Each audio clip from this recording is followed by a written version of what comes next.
to you. Well, let's just show you the very latest pictures that we're bringing you from Baghdad, where President George Bush has been giving a press conference alongside Iraqi Prime Minister Nouri al-Maliki, and as you can see, quite an incident occurred. A member of the audience at that press conference threw a pair of shoes at President Bush, shouting all the while. Now, nobody was hurt. They missed the president, as you can see, just by a few inches.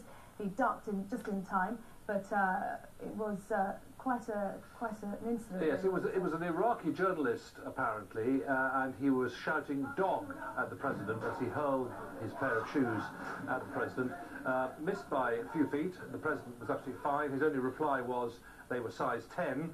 The journalist himself quickly arrested and removed. This at a news conference at the end of a lightning visit by President Bush, his last to Iraq as president, and we'll have more on that with our correspondent live from Baghdad in the next few minutes.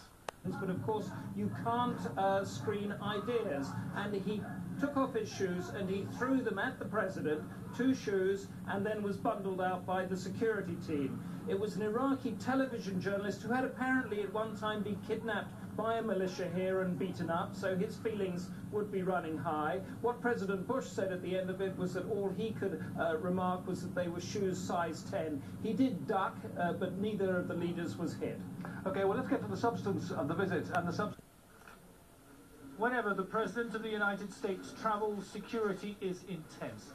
But when George Bush is in Iraq, it's ratcheted up even further. Such is the hatred that many Iraqis feel for the man who invaded their country 5 years ago. Nevertheless, it wasn't tight enough to stop this.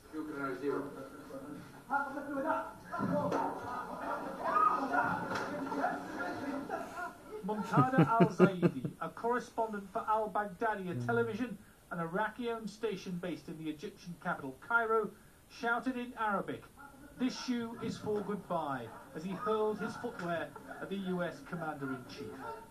George Bush barely flinched and belied his 62 years to duck and weave around the incoming shoes.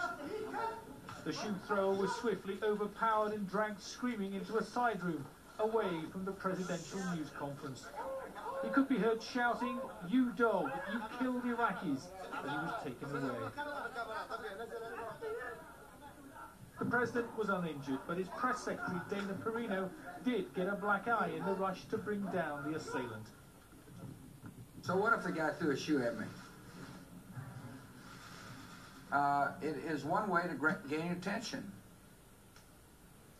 It's like going to a political rally and having people yell at you. It's like driving down the street and have people not gesturing with all 5 fingers. George Bush attempted to shrug off this attack, but it's a clear indication of the depth of feeling among ordinary Iraqis towards the man they see as a high-handed invader who has defiled their country and killed thousands of their fellow citizens. Throwing shoes is a sign of deep disrespect in the Arab world, and whilst Muntada al-Zaidi probably had little else to fling at the president, the disdain is similar to that shown in Baghdad as the statue of Saddam Hussein was felled and locals beat it with their shoes to show the world their contempt for the dictator who had ruled so violently for so long. This is Bush's last trip to Iraq as president. Few in the Arab world will mourn his administration's passing. In a month, Barack Obama will take over in the White House and has pledged to bring the US troops in Iraq home for good within 16 months of taking office.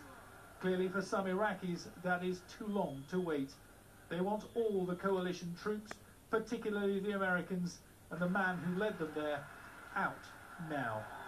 Derry Bowden, Sky News in Washington.